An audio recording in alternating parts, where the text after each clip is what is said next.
I took the liberty of adapting a Star Trek fan fiction novella I wrote when I was 10 into a one-act play. And you think it's better than Tennessee Williams? Why don't we leave that for future generations to decide?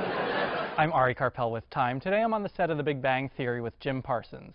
He's won a Golden Globe and an Emmy for playing physicist Sheldon Cooper. Jim, thanks so much for letting us come to the set of your show. Thank you for coming to my home away from home.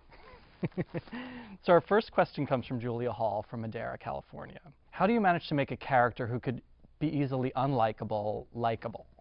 I think in the writing they're very careful to soften the edges of the harsher words coming out of his mouth. But, you know, the other thing is the way that the other characters are reacting to him. Well, Mrs. Latham said she was seriously considering donating money so we could get a cryogenic centrifugal pump. Oh, yes. Wow! And then she stuck her tongue down my throat. Why? Okay, we can't keep explaining everything. Read that book we got you. They show you how it's affecting them, and it's much more, it's just exasperation and a certain resignation that we're going to put up with it. And I think that translates to the audience like, oh, well, they're saying it's okay. It's tiresome, but it's not hurtful. We don't want to ditch him. But frankly, a lot of the times, structurally speaking for the scene, the point is to irritate, you know. I'm irritated sometimes learning the lines, so I just translate that onto the screen. And you do it well. Thank you. A reader in Berlin asks, do you worry about being typecast as a Sheldon? No, I don't worry about being typecast. It already happens to a certain degree, and so all I can do is keep working. All I can do is keep auditioning. All I can do is keep, you know, getting into rooms and talking to people. And I love playing this part, and I don't feel that, you know, I don't approach this part any differently than I would have ever approached any other part as far as trying to bring it to life, if you will, if that doesn't sound too arty sounding. I'm very frank, you know, about certain things. Like, I get asked a lot of, well, of course, science things. I'm like, are you kidding? You know, and even the pop culture of it, like, you know, I'm very forthcoming. I've never seen Star Trek. I don't know Doctor Who. A reader from Ohio asks, has your portrayal of a physicist changed how you regard science? I've always been fascinated with science, and very specifically what I mean is I was very fascinated with meteorology at an early age. I lived on the Gulf Coast, and hurricanes blew through there, and I found that very interesting. The one thing that did change and surprised me, although why should it, was what a wonderful basis for a show, as it has been, to be built around, because it's boundless. Anything, literally, in the world can be tied into this show, and we have a built-in, I guess, excuse for why it's here.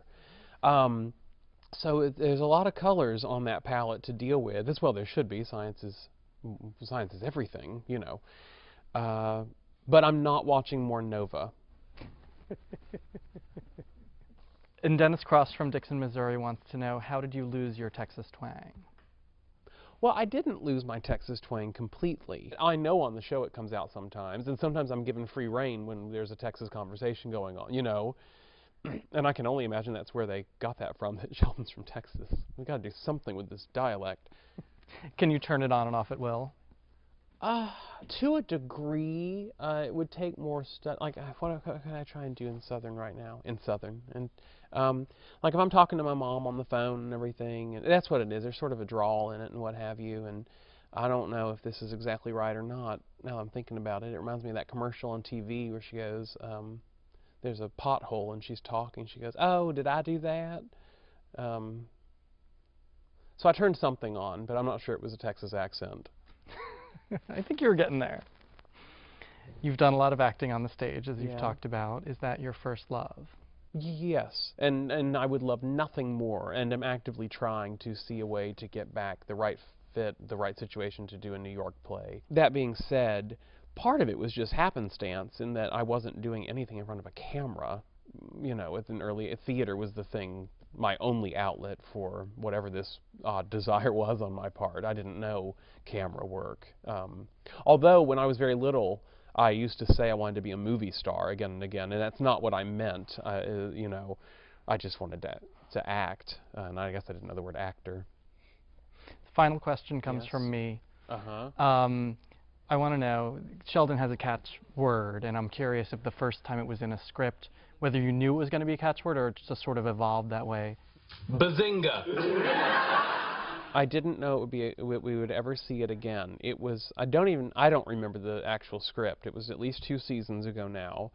And they'll bandy about certain things, the writers will, while you're standing there. And Lee Aronson was the one who, they were just trying to find something for me to say at the end of whatever it was, and bazinga was his thing. It was like, yeah, that's just ridiculous enough, let's do it.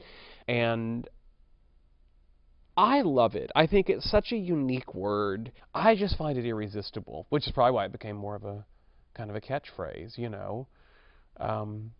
I would have never thought I wanted to be associated with a catchphrase, and perhaps I shouldn't.